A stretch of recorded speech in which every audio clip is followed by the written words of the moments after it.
Hi hello గుమ్మడి పూలతో బజ్జీ చాలా టేస్ట్గా ఉంటుందండి. ఆరోగ్యానికి ఆరోగ్యం, టేస్ట్ కూడా అంతే బాగుంటుంది.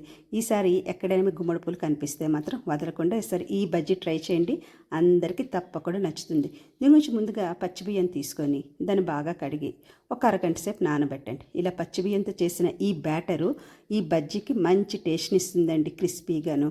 ముందుగా పువ్వులు బాగా కడిగేసి దాని తొడుములు తీసుకొని పక్కన పెట్టుకుందాం.